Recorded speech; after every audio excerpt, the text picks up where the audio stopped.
আপনাদের আয়ের উৎস নিয়ে আপনাদেরকে বাইরে থেকে ফান্ডিং করে। আর পাশাপাশি আরেকটা বিষয় বলি, সেটা হচ্ছে যে আমরা সকলে মানুষ, আমরা কেউ ভুলের ঊর্ধ্বে না, আমিও মানুষ আপনিও মানুষ। এখন আপনার ভুলগুলা কি অতীতে কোনো ভুল হইলে ভুলগুলা কি আপনি স্বীকার করেন কিনা, বা ভুলের নাকি ভুলের উপরে প্রতিষ্ঠিত?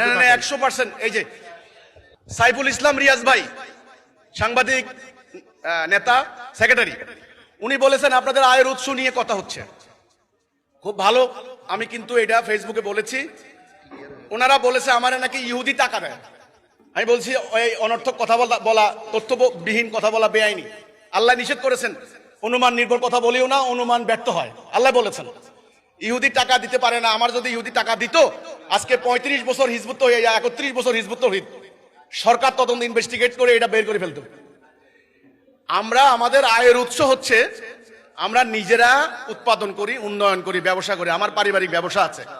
আমার ছোট ভাই এখন এই মুহূর্তে ব্যবসায়িক কাজে বিদেশে সফররত, এই মুহূর্তে সে বিদেশে আছে, সফর করতেছে এই ব্যবসায়িক কাজে। আমরা চেষ্টা করতেছি আমাদের এখানের উৎপাদিত পণ্য দুবাই, সিঙ্গাপুর, মালয়েশিয়া, সৌদি আরব সহ অন্তত 10টা কান্ট্রিতে চাষির হাটের উৎপাদিত পণ্য যাবে ইনশাআল্লাহ আগামী দিন। আমরা চেষ্টা করতেছি নিজেরা উৎপাদন করে দেশকে সমৃদ্ধ করতে, আমরা নিজেরা চলতে। হারাম উপায়ে রোজগার করা নিষিদ্ধ। আপনি খুব ভালো প্রশ্ন করেছেন। আমাদের আয়ের উৎস হচ্ছে আমাদের কর্মীরা হালাল উপায়ে রোজগার করছে, জীবিকা নির্বাহ করছে। যারা আমাদেরকে ইহুদিদের টাকা দেয় বলে অভিযোগ করে, আমি আহ্বান করব আপনাদের আয় ব্যয়ের খতিয়ান, আপনাদের আয়ের উৎস, আপনাদের সরকারকে ট্যাক্স দিচ্ছেন কিনা আগামী অর্থ বছরে আপনারা জমা দেন, আমি জমা দেব। এই চাষির হাট থেকে লক্ষ লক্ষ টাকা আমি সরকারকে ট্যাক্স দিচ্ছি। প্রত্যেকটা গরুর পিছনে ট্যাক্স, প্রত্যেকটা গার্মেন্টসের পোশাকের পিছনে আমি ট্যাক্স দিচ্ছি। আমার প্রতিটা কাজের ট্যাক্স আছে।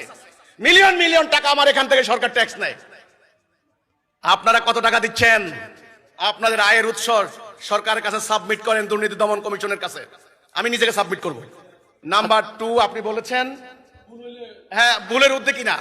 আমি পরিষ্কার করে গণমাধ্যম কর্মীদের সামনে বলতে চাই, কোন মানুষ ভুলের ঊর্ধ্বে নয়। বাবা আদম, আস্তাগফিরুল্লাহ, কোরআন বলে বাবা আদম ভুল করেছেন। রব্বানা যালামনা আনফুসানা ওয়া ইল্লাম তাগফির লানা ওয়া তারহামনা লানাকুনান্না মিনাল খাসিরিন, কোরআনের আয়াত। রব, আমি নফসের উপর জুলুম করেছি, বাবা আদমের দোয়া। কাজে বাবা আদম ভুল করেছেন, আল্লাহ মাফ করে দিয়েছেন। তিনি নিষ্পাপ, তিনি নবী। প্রত্যেক নবীরা নিষ্পাপ ছিলেন, তারা আল্লাহর কাছে তবুও তওবা করতেন। ঈসা আলাইহিস সালামের মতো নিষ্পাপ নবী 70 বার তওবা করতেন দৈনিক। এটা আসছে বর্ণনা হাদিসে।